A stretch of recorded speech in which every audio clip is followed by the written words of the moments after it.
He slid the pen back into its cap with the slow, satisfied click of a man who believed he had finished something important. The divorce papers lay between them like a small, ordinary treaty, neat, typed, signed in the places that mattered. He tapped the page with his thumbnail as if testing its weight, then smiled, an easy, cruel half-smile that had become his default when he thought he was clever. "You really thought that would change anything?" he said, voice low and meant to be heard by everyone in the room. "Signing your name under paper makes everything simple. You sign away and I take what's mine. Isn't that what you wanted? Freedom without baggage." She stared at him the way you stare at an old photograph and feel all the bruises come back. Her hands were folded in her lap, her breath even. For a second nothing moved but the clock on the wall, its second hand marking time in a house where time had become a currency he believed he could buy and spend. "You didn't get to decide that for me," she said quietly. Her voice did not rise to a shout. It did not reach for pity. It was a statement, exact and measured. "You sign the paper, yes. But there are things paper can't take. There are things people can't mock away with a pen." He laughed, the sound full of fortune and the assumption that money makes mockery harmless. "Cute," he said. "You think you've still got some kind of leverage? After everything, after all I've done for you? You're getting something all right. Closure. That's what this is. I'm done." Outside, rain had begun by the time she left the house. The sky washed the world dull, and the city seemed to hold its breath as if it sensed something about to happen. She walked to the courthouse with an umbrella and the lightness of someone who had nowhere left to hide but a horizon she no longer feared. The courtroom smelled like coffee and old paper. It smelled like small injustices hardened over time into procedure. She sat in the gallery because her lawyer had insisted they arrive early. She watched the rows of faces, some doom-sworn, some bored, some quietly hopeful. The man she had married took the stand like a man entering the final act, convinced it would play out in his favor. He had rehearsed his superiority. He had polished his charm. He had brought the kind of suit that cost more than a month's rent in the neighborhoods she used to walk through to avoid being noticed. "Your Honor," the man's attorney said, "we simply need the court to accept these documents. Property is to be divided according to the agreement. No more dispute." The judge, an older woman with hair like a winter sky and eyes that had seen too many promises folded into envelopes, looked down, then up. "We'll proceed," she said. "But is there any new evidence before the court?" The man's face relaxed. "No, Your Honor. Everything on the record." The woman's lawyer stood then, his hand on a thin file. He had the look of someone who keeps tea warm in a thermos and files even when it's raining. "If it pleases the court," he said, "I would like to enter one more document. It was recently discovered in the decedent's effects. It may be relevant to the estate's distribution." A murmur spread. The man at the center of it showed for the first time the twitch of unease. "What document?" "A last will and testament," the lawyer said. The words had the weight of thunderheads. "Signed and witnessed. Filed in probate but claimed by the family only recently." The judge allowed it. The clerk opened the envelope with deliberate care and set a single piece of paper on the bench. The layout of a will, formal, almost archaic, sat in black ink like a verdict waiting to be read. The judge read the first lines aloud, voice steady. "I, being of sound mind, declare this to be my last will and testament." The woman's heart moved, not with hope but with the old, calculative quiet a seasoned laborer keeps for storms. The man's jaw tightened. He shifted in his seat, the clink of metal, his watch, suddenly loud.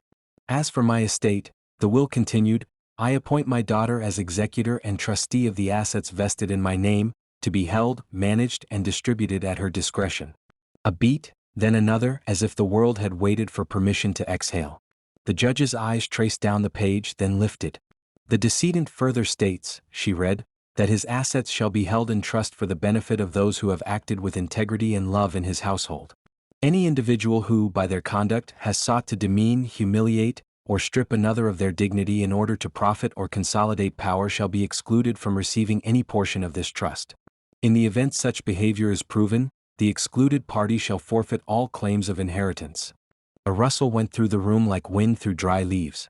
The man's attorney rose, a practiced motion meant to block surprise with procedure. "Your Honor, this reads like a vague moral declaration."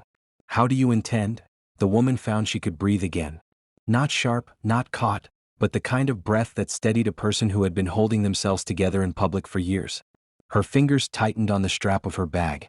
She had known her father's voice in 1,000 small lessons. Don't allow your worth to be defined by someone else's contempt. Keep your receipts, keep your record. She had never expected it to be written in ink, binding him in a way law would respect. "Do you deny the terms?" asked the judge, eyes on the man now. He swallowed. This is simply an emotional appeal to the court," he said. "My wife signed papers." She agreed. "This is about the legal partition of our assets." "The document is legal," the judge said. "And it includes conditions. We will not discount the decedent's expressed wishes lightly." Someone in the back of the courtroom gasped. The man's face reddened. Outside, rain had turned into a steady downpour, beating time against the courthouse windows as if celebrating the turn of a page. "You have behaved toward your spouse," the judge said, "in a manner that, if proven, constitutes grounds for exclusion under the terms of this will. The court will hear testimony regarding the conduct alleged." The man's argument dissolved into the air. His smirk became a question. His hand reached for the divorce papers as if to shield himself. "This is ridiculous," he said. "You can't." "I signed, she signed, you signed," the judge said, "but the law requires honesty and good faith. If there was coercion, concealment, or contempt used to extract a settlement, those facts matter." The woman's lawyer called witnesses. He spoke with a confidence that came from knowing the quiet facts. The way utilities had been cut to force moves, the accounts siphoned quietly to companies in the man's name, the trust documents hidden until she would lose them. He produced bank statements, letters, a recording, small ordinary things that showed a pattern of humiliation and control. Each item, placed carefully on the table, filled in a picture of a man who took advantage of his perceived power. The man's defense grew thin. Where there had been arrogance, there was now scrambling. His voice, once smooth, cracked when confronted with the evidence of the life he had built on someone else's labor. He accused. He deflected. He attempted to minimize. But the will was a lens. It made what mattered visible. Finally, the judge spoke at length. She walked through the law in a way that made complexity feel like daylight. She explained fiduciary duty, trust law, and the decedent's intent. She discussed moral clauses in estates and the weight courts have placed upon them when those clauses are clear. Then she turned to the heart of it. "The decedent's last wishes are explicit," she said. "He intended his estate to serve those who acted with love and integrity in his household. Where evidence shows otherwise, where one party exploited another's trust for personal gain, those parties are not to benefit." The man's mouth was a tight line. He tried to argue about the signatures, about the formality, but the judge cut through it like a practiced chef. "A signature is not a release from accountability," she said. "It is not an eraser for cruelty." Then she read. She read a passage from the will that had not just legal effect but moral intention. "To my daughter," she read, voice softening the ink into memory, "I leave the responsibilities and the means to uplift those who were loyal to our family by heart and deed. Use this not for revenge but for restoration. Let the resources heal what was broken." He looked at her then, really looked, the way a man might look at a photograph whose subject he had always thought to own. There was a time when his glance would have been scouting, appraising. Now it pattered with fear. "You are excluded from any portion of the trust," the judge said, and she looked at him directly. "Due to conduct proven in this court to have sought to humiliate and impoverish another for your gain." He stood as if someone had knocked the air out of him. "This is ordered," the judge said. "The trust will be administered by the executor. The divorce decree stands, but the distribution of estate assets will flow according to the will." There was a silence that felt like dawn breaking. The woman sat stunned for a moment, not because of paper or property but because remarkable things sometimes arrive in ordinary shapes. Relief came slowly, as relief does, like warm water around a wound. She thought of the nights she had sat at the kitchen table balancing bills and trying to make the thin, sharp edges of her life fit. She thought of the small kindnesses she had offered children in the neighborhood, the hours she had tutored on Tuesdays, the way she had kept her father's memory alive with simple rituals. Her phone buzzed. A message from an old neighbor: "I always knew you were better than what they tried to make you." Another from a child she had tutored a decade ago: "Thank you for not giving up on me." Her eyes stung.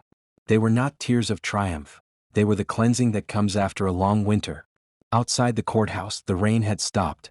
A shaft of sun pushed between clouds and lit the pavement with a reluctant brilliance. She walked away with the same bag and the same shoes, but something inside had shifted. There was a quietness that belonged to someone who has been proven right not by the satisfaction of revenge but by the simple restoration of justice. When the paperwork was signed in the following weeks, there were interviews and gossip and, as always, people who wanted to reduce complicated human life to a paragraph. He tried to sell his side of the story to anyone who would listen. He lost more than money, he lost the easy belief that power could buy absolution. She used the inheritance as the will instructed, to build, to restore, to uplift. A community center in a neighborhood that had watched her come and go for years opened its doors with her name on the plaque, but not because she wanted recognition. She taught a class on financial literacy for single parents. She started a scholarship in her father's memory for kids who needed a bridge to college. She hired people who had been overlooked, not as charity but as trust in their potential.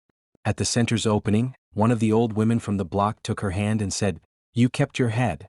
You kept your heart." She smiled. "I kept the things my father taught me," she said. "That's worth more than anything that man signed." People sometimes expect outrages to be answered with spectacle. They assume the only satisfying end is loud and punitive. But what she learned, and what her father seemed to have known and written down in his final act, was subtler and perhaps harder to arrange. Justice, when paired with mercy, is not always dramatic. It is steady. It rebuilds.